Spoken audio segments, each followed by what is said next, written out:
Hello class, Charles Barney here, and I am doing the EMS related theme discussion. For this discussion, I have decided to do PPE as my topic. Now, PPE stands for Personal Protective Equipment, and personal protective equipment is designed to keep you safe from injury and from infectious disease. Now, as a security first responder and a certified instructor for CPR and first aid, I make sure that any of my guards or any of my students that I teach make sure they know the importance of having PPE on them when they respond to a situation. And as you're responding to the situation, assessing the scene, you should be applying your PPE and putting it on to make sure you're safe. Like I said, PPE is designed to keep you safe, and anytime that you can, you should wear it, and you need to wear it when you are dealing with any type of injuries. Now, one of the first things is gloves. Now, there are different types of gloves out there, but the best type that you should use would be a vinyl glove.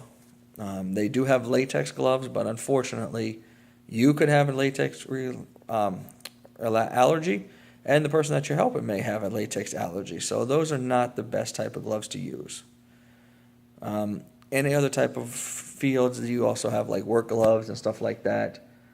These are usually some type of cloth material, and they are not good to use as an EMS person unless you're moving lumber or something like that. But if you're trying to help someone, like I said, the cloth can absorb the blood or any other type of bodily fluids, and that could still get into contact with your skin.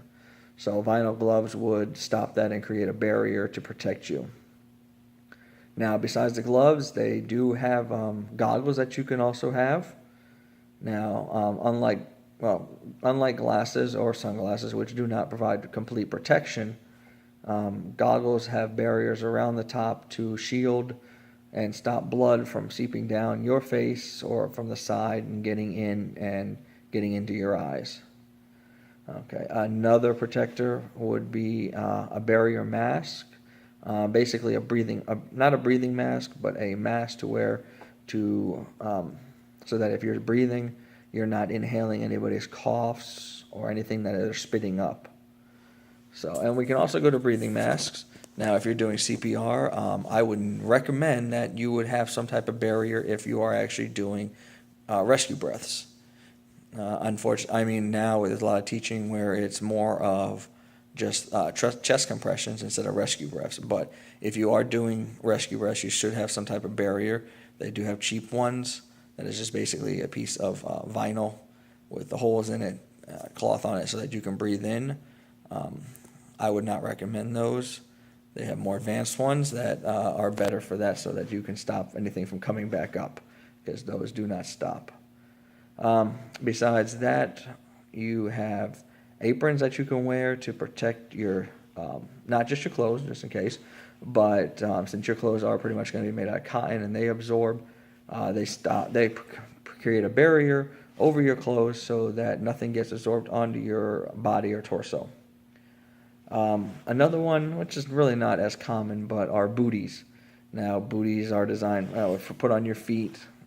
Like I said, these for the EMS world, usually you're not wearing these. These are more of a hospital setting. So, as for that, there's really not much else that would be considered for PPE. There's a lot of other little things, but these are the main ones. And like I said, these will create a barrier to protect you from infectious disease and bloodborne pathogens. Some of these that you could get are hepatitis B, hepatitis C, and HIV. And these are not good for you. Now, there is another type of PPE. It's not exactly something that you can wear, but it's actually the hepatitis B vaccination.